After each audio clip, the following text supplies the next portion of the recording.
This is John Michael. You are listening to FieldCast 002. In our first transmission, we identified the enemy, the Empire Operating System. Today, we analyze its primary weapon. You are tired, not just physically, but spiritually. You feel hollowed out. That fatigue is not a failure of discipline, it is evidence of a crime. You are not being served by the algorithm, you are being extracted by it. I have tasked our operatives to break down the mechanics of the harvest. Listen closely. You are about to find out why you are so exhausted. Transmission starts. You know that feeling when it's maybe 2 p.m. on a Tuesday? Oh, yeah. You haven't dug a ditch. You haven't run a marathon. Honestly, all you've done is sit in an ergonomic chair, maybe sat on a Zoom call and answered a few emails about spreadsheets. Yeah. But you feel destroyed. Physically broken. Exactly. And I don't mean the I stayed up too late watching Netflix kind of tired. No. Or the I had a great workout kind of tired. I'm talking about that heavy, deep bone exhaustion where your brain feels like it's packed with wet cotton wool. You drink the coffee, 3 cups of it. You try to sleep it off on the weekend. Yeah. But you wake up Monday morning and you're still heavy. It's like a soul-level fatigue. It is the universal condition of the modern era. I mean, everyone I talk to, CEOs, students, stay-at-home parents, they all report the exact same symptom. I'm just so tired. Yeah. And usually the tragedy is that they blame themselves. Oh, 100%. I do this constantly. I think I need better vitamins, or I need to optimize my workflow. Maybe if I buy that expensive sleep tracking ring, it'll fix me. I treat myself like a broken appliance that just needs a new part. Right. We treat it like a biological glitch. We think we are just failing to maintain the machine. Precisely. So when I picked up the stack for today's deep dive, I had my guard up immediately. Okay. We're looking at a text called FieldCast 002, The Great Numbing. And I have to be honest with you and with everyone listening, my first reaction was pure, unadulterated skepticism. That's actually a really healthy place to start with this material. Why were you skeptical? Well, frankly, it starts off using this very intense, almost conspiratorial language. It talks about the empire and harvesting and the feedlot. And I'm sitting there reading this, rolling my eyes, thinking, okay, great. Is this just another guilt trip about my screen time? Because, look, I love my phone. My phone is my escape. When I've had a brutal day, I want to scroll for an hour. It's how I decompress.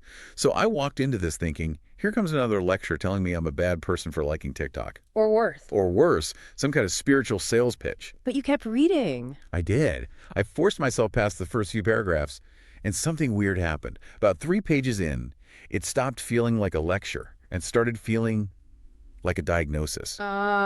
It was describing symptoms I didn't even know I had.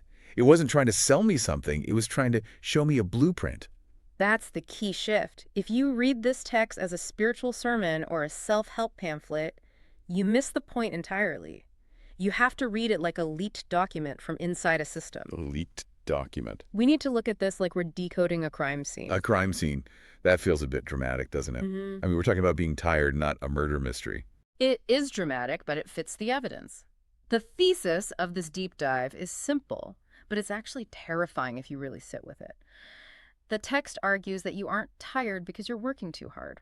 You aren't tired because you have a busy schedule. Oh. You are tired because you are being harvested. Harvested. See, that's the word that stopped me cold. It implies I'm not a person. I'm a crop. It implies intent. Precisely. And that's what we're going to unpack today. We need to look at the 3 main components this source lays out. First, the swap, how we were tricked into entering the feedlot. Right. Second, the anesthetic, why we let it happen and why we actually, crave the numbness. And finally, the hostness, why the places we go to for healing, like churches or wellness centers, aren't actually fixing us. It's a bleak roadmap, I'm not going to lie. But if it explains why I feel dead inside on a Tuesday afternoon, I think we need to hear it. So let's start with the horror story. Let's talk about the swap and this idea of the harvest. Okay, so to understand the swap, we have to look at the fatigue itself first. The text is very specific about the type of tiredness. It describes looking at your screen time stats. Yes. 3 hours, 4 hours, maybe 6 hours a day. And the mental gymnastics we do to justify it. Oh, I am the king of these gymnastics. I'll see 4 hours and 12 minutes on my weekly report, and I instantly rationalize it.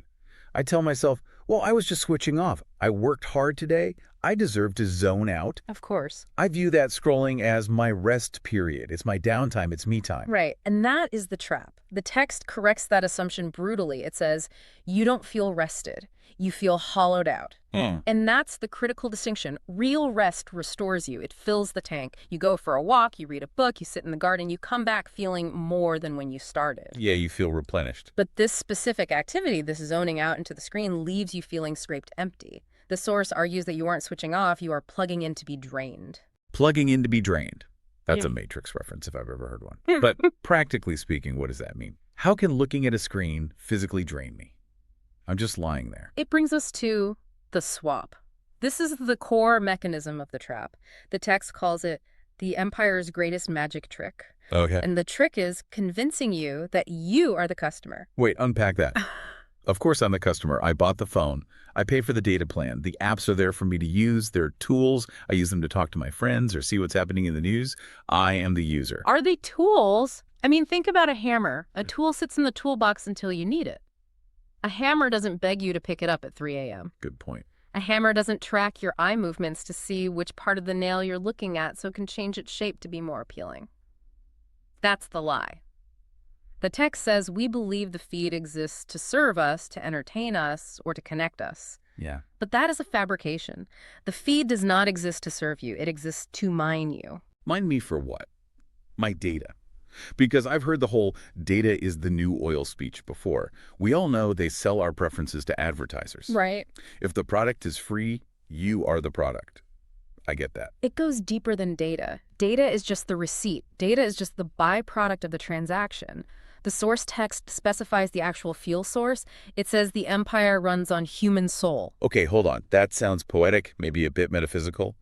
The empire runs on soul. But we try to be grounded here on this deep dive. What does that mean mechanically? Are we talking about ghosts in the machine? No, we are talking about biology and psychology. The text breaks soul down into mechanical components: attention, anxiety, outrage, and lust. Okay. These aren't just abstract feelings, they're biological events. Think about your last hour on social media. What were you feeling? A mix of things, usually. Maybe a little annoyance at a news headline. A little envy seeing someone's vacation photos from Greece. Maybe a laugh at a cat video. Then back to annoyance because someone posted a bad take on a movie I like. Right. High arousal states. This is crucial to understand. The algorithm doesn't care if you are happy or sad. It cares if you are aroused, physiologically stimulated. Every time you react, whether it's a burst of dopamine from a funny video or a spike of adrenaline from a political post that makes you angry, the platform is capturing that nervous system response. It is extracting that energy and converting it into revenue. The longer they can keep you in that state of high arousal, anxious, angry, horny, amused, the more they extract. So when I'm doom scrolling at 11 p.m. thinking I'm just trying to fall asleep. You are being processed as raw material. You are effectively hooking your nervous system up to a generator. Like a generator. The text uses a very visceral metaphor here. It says, you are not the diner, you are the dinner. Ugh, you are the dinner. That makes my skin crawl. It completely flips the power dynamic. I think I'm the one in control because my thumb is on the glass. I think I'm consuming content. We all think that. But you're saying the content is just the bait to get me into the trap so I can be consumed. Exactly. You are the resource. And this explains the fatigue. Think about it biologically. If something is constantly extracting dopamine and adrenaline from your system chemicals that are finite, by the way, of course, you are exhausted. Right. You cannot rest while you are being eaten. That actually makes a lot of sense. It explains why I can spend 2 hours on the couch, physically not moving, but I get up feeling like I've been in a fight. Yes. My nervous system has been running a marathon while my body was stationary. It's a mismatch. Precisely. You've been hooked up to a milking machine for your emotions. The text argues that we have built an entire economy based on the strip mining of human attention. Dude, mining. And just like strip mining the earth leaves a landscape barren, strip mining the human soul leaves us hollow. That hollow feeling you described in the intro, that's the result of extraction. Okay, so that's the mechanism. We are being harvested for our attention and emotional energy. It sounds terrifying when you put it that way. It is. But here's the question that I always get stuck on. If this is true, if these platforms are literally vampires sucking the life out of us, why do we do it? Why do I go back? I know it makes me feel bad. I know I sleep worse. But the first thing I do in the morning is reach for the phone. Why? Am I just stupid? No, you aren't stupid. You are in pain. In pain. This is where the text moves from the horror to the tragedy. It introduces the concept of the anesthetic. The anesthetic. So we're numbing ourselves. We have to look at the environment we live in, what the text calls the empire. We live in a world where we're constantly compared, ranked, and measured. All the time. Every aspect of life has a metric now. Your bank account, your followers, your steps, your sleep score, your productivity rate, even our hobbies are monetized. Yes, the side hustle culture. It creates what the source calls a deep, vibrating anxiety. I feel that. It's that background hum of, I'm not doing enough, I'm not enough. It's there when I wake up and it's there when I go to sleep. It feels like I'm constantly behind schedule, even if I don't know what the schedule is. Exactly. Life in the empire hurts. It is painful to be constantly measured and found wanting. It is painful to be human in a system designed for machines. We're not robots. We are organic beings forced into a linear, mechanical rhythm. So the empire, in a stroke of genius, sells you a painkiller for the pain it causes. The cause and the cure. That's a classic drug dealer tactic. It is. The screen is the sedation. It offers you these 15-second loops of dopamine. Swipe, hit, swipe, hit. Yeah. It's rhythmic, it's hypnotic, it's designed to soothe. It really is hypnotic. And the purpose of this sedation is very specific. It isn't just to entertain you, it's to stop you from asking the terrifying questions. What question? The text lists them. Why am I so lonely? What is this actually for? Yeah. Is this it? Oh, that's a big one. Is this all my life is going to be? Wow. Yeah. Those are the 3 a.m. questions. Those are the questions that come when the room is quiet. And honestly, I hate those questions. They make me feel small. And we are terrified of silence because in the silence, those questions get loud. So we reach for the phone. To drown them out. The text has this incredibly vivid image. The screen is the anesthetic we take so we don't scream while the system extracts our life. That is dark. But it resonates. It shifts the perspective from addiction to survival. Yes. I'm not just addicted to entertainment. I'm self-medicating to survive the extraction process. Yeah.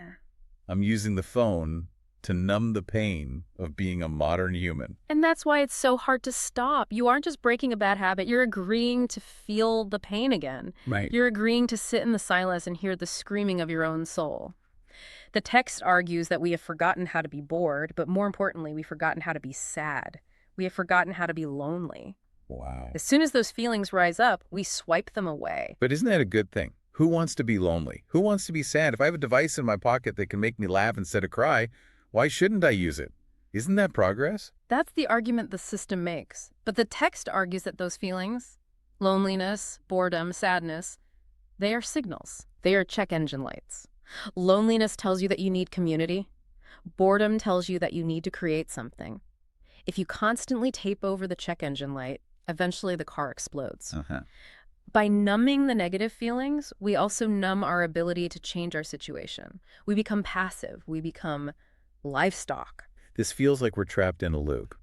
The system hurts us, so we take the drug the system provides, which drains us further, which makes us hurt more, so we take more of the drug. It's a closed circuit. It really is. That is the cycle of the harvest. You are kept just healthy enough to produce, but too sedated to rebel. Wow. If you were truly happy, you wouldn't need the feed. If you were truly miserable, you might revolt.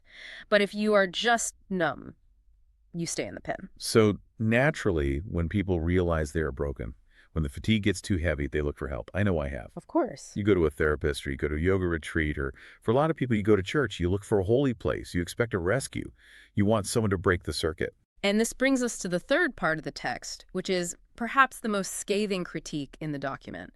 It's titled, The Hospice. This part really struck me because I've been to those services where everyone is raising their hands and the music is swelling and the lights are low. And I'm standing there thinking, why doesn't this fix anything? Why do I still have to go back to the grind on Monday? And I feel guilty for thinking that. The text argues that many of these institutions, churches, spiritual centers, wellness retreats, have failed in their primary duty. It says, you went to church hoping for a jailbreak, but many churches have become hospices for the empire. A hospice. That's a place where you go to die comfortably.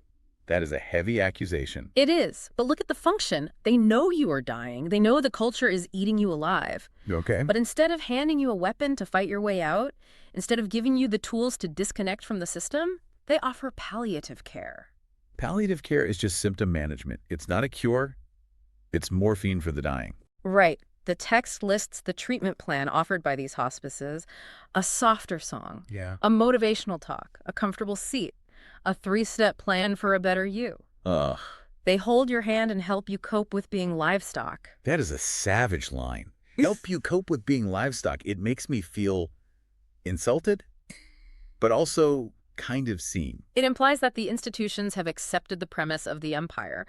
They aren't trying to free you from the feedlot. They're just trying to make the feedlot more comfortable. So you can be a better farm animal. They want you to be a happier battery. They want to make you a more productive cog in the machine. Come here on Sunday, get recharged, so you can go back to being exploited on Monday. This explains so much of the cynicism people feel toward modern spirituality. It feels like just another form of content consumption. It is. I consume the spiritual content, I get a little emotional hit, maybe a little dopamine spike from the music, and then I go back to being drained. It's not a revolution. It's just a different flavor of anesthetic. It's wholly anesthetic. Wholly anesthetic. That's good.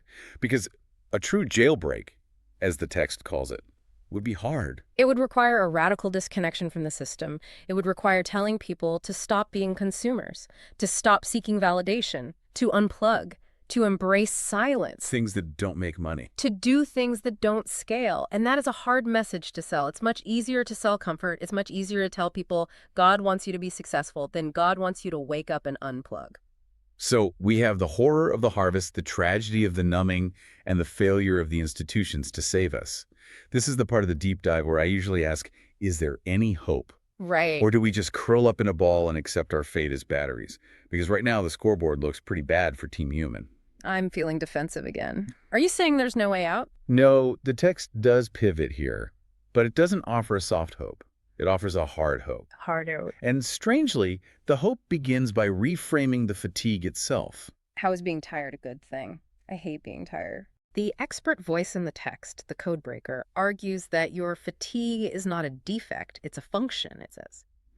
The fatigue you feel is your soul's way of pulling the emergency brake. Like a warning light on the dashboard. Yeah. Or like when your body forces you to vomit because you ate something poisonous. Exactly. It's trying to tell you that you are incompatible with the extraction machine. No. If you fit perfectly into the system, if you felt energized by being drained, that would mean you were completely lost. That would mean the terraforming of your soul was complete. That's a scary thought. The fact that you are tired means your humanity is still intact. It's rejecting the transplant. So my exhaustion is actually a sign of life. Yeah. It's my soul saying, I wasn't made for this, it's a protest. Yes. God did not breathe his own breath into dust just to create a food source for an algorithm. That's the line. It contrasts two identities, the battery versus the conqueror. Terror to the darkness, not a snack for the market. I love that phrasing. It sounds epic. But how do we actually make the switch? Because don't be a snack is a great bumper sticker, but how do I live that on a Tuesday when my boss is emailing me and my notifications are blowing up? Right. I can't just move to a cabin in the woods. The text acknowledges that, but it presents a binary choice. And it's important to note there is no middle ground offered here. No gray area. The text is very clear that you cannot negotiate with a parasite. You can't just cut back on being eaten. Okay, so what are the options? Option 1, Stay numb. which is the default setting. Yes. Keep taking the anesthetic. Let them hollow you out until you are just a husk that pays bills and consumes content. That is the path of least resistance. Move the easy path. You can drift down that river for the rest of your life. It is comfortable in a way. It is predictable. You will never have to face your demons, but you will also never really live. And option 2. Option 2, wake up. The text says, rip out the IV drip. That sounds painful. It is. The text explicitly says, feel the pain, because the pain means you are still alive. This is the cost of waking up. If you put down the phone, if you stop the numbing, all that anxiety, all that loneliness, all those big, scary questions, they are going to rush back in. The floodgates will open. And that's what we've been running from. That's why I pick up the phone. I'm scared of the flood. But the logic here is that the pain is the only way out. The moment you refuse to be numb is the moment you stop being food. You have to be willing to feel the withdrawal symptoms of the dopamine hit. You have to be willing to sit in the quiet and realize how lonely you are so that you can actually do something about it rather than just scrolling past it. It's the difference between treating a wound and just putting a bandage over it. Cleaning it out hurts like hell, but it's the only way it heals. That's it. If I just keep taking the anesthetic, the wound rots. Exactly. The instruction is simple. Come out of the feedlot. It's a spatial command. You have to physically and mentally remove yourself from the mechanism of extraction. You have to reclaim your attention. You know, when we started this, I was so defensive. I was thinking, don't take my phone, don't tell me what to do. I felt like a teenager being grounded. I get it. But looking at it through this lens, the phone isn't the problem. The phone is just the pipe. The delivery system. The extraction is the problem. I'm defending the very thing that's eating me. It's Stockholm Syndrome. That is the nature of the trap. We fall in love with our cage because it keeps us safe from the wilderness outside. But the wilderness is where real life happens. And the wilderness is scary. It is. But it's also where you find your actual self, not the curated avatar you present to the world. It's a lot to process. It recontextualizes everything. My tiredness isn't because I need more sleep. It's because I need more soul. Yes. I need to stop leaking my life into a server farm. I need to be a bad customer. If we connect this to the bigger picture, it raises an important question for everyone listening. If you are feeling that deep bone exhaustion, that hollowed out feeling, maybe the answer isn't to add something to your life. Like a new habit. Right. Maybe the answer isn't a new supplement or a new app. Maybe the answer is to stop the bleeding. To stop being dinner. To stop being dinner, to recognize that your attention is the most valuable currency on Earth. That's why they spend billions trying to steal it. And to decide to keep it for yourself. And use it for what? To use it for things that actually build you up rather than things that tear you down. To create instead of consume. To look at a face instead of a screen. To endure the boredom until it becomes creativity. So here we are. Yeah. The choice, it's not a comfortable one. And honestly, it's not an easy one. Tonight, when I go home and I'm tired and the room is quiet, the easiest thing in the world will be to reach for that glowing rectangle and numb out. It's right there on the nightstand. It calls to me. It will be. And that's the test. That is the battleground. The test is whether I can sit there, feel the fatigue, feel the quiet, and trust that I'm strong enough to handle it without the anesthetic. And to realize that on the other side of that pain is the only rest you will ever actually find. That deep rest you're looking for. It's not on the feed. It's not. It's in the silence you're avoiding. That's the so what for today. We aren't telling you to throw your phone in the ocean, though. Honestly, maybe that's not a bad idea. We're asking you to look at the feedlot for what it is. It's not a playground. It's a farm. And you're the crop. And you don't have to stay in the pen. The gate is unlocked. It always has been. You just have to be willing to walk out into the cold air. So, as we wrap up this deep dive, I want to leave you with that lingering thought. Tonight, when the urge to scroll hits you, ask yourself, will you take the anesthetic? Or will you let yourself feel the pain so you can actually wake up? Thanks for listening to The Deep Dive. We'll see you next time. Transmission ends. You now have the diagnosis. The feed is not a playground, it is a feedlot, and you have been the crop. The fatigue you feel is your soul pulling the emergency brake. You have a choice. Continue to be the dinner or wake up and leave the table. Stop the bleed. Reclaim your attention. If you are ready to begin the detox, go to whatsbetter.today and access the STEPS protocol. This is the KFA. Out.